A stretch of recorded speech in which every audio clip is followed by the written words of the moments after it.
Ya kuwi mau Jalan Jogja kilometer 5. Oh alah singkatan. Mbok ana piyayi kene sing arep nanggap pokoke alamate Jalan Jogja kilometer 5 Desa Pupungan Kecamatan Banyurit ingkang dipimpin dening Bapak Santoso. Apa ngendi Bapak Santoso? Ora melu. Ora melu. Bagian nang pojok. Ngarit. Heeh, Ramban. Mane ya larang melu ning kon melu. Ngarit gelita karo rojak. Wedhus yo ya dijenengi penari. Wis ya.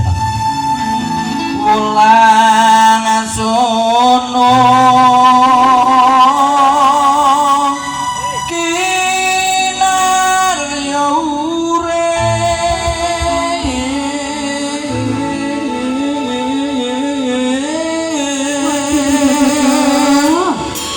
kang cinatur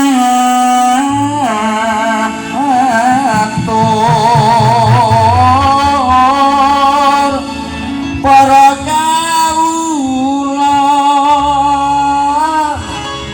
hanyuwita mring wong tuwane umapama bisa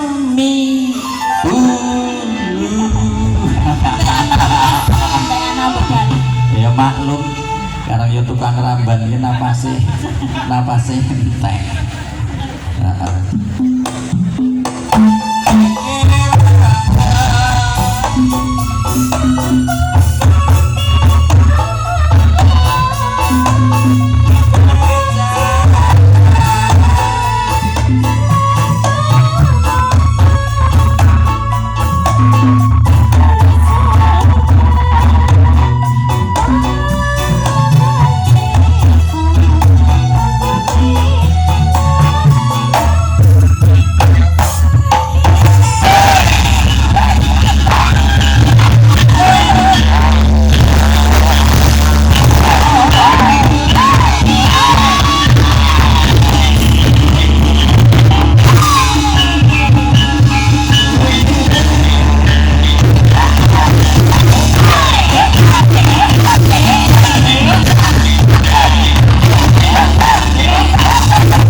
Sesuk tak tukerke larase sing rada cendel. Jare kaya gorengan. Ya Jare mau gorengan. kok kakean tempe kuwi mau. Gorengnya Mbak Erika. Lengone mbok sing bermerek ya Dik Erika. Nggih. Sik merek apa, Mas? Ya pokoknya sing terkenal. Kuwi oli.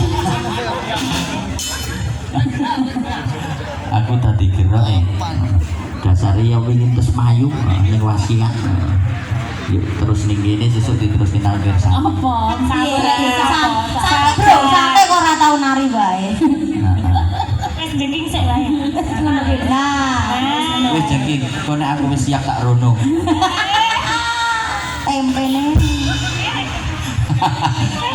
Buriku yang ngantri arek rono, buriku. Iya gangguke nom-nom ning kaya ora berancang.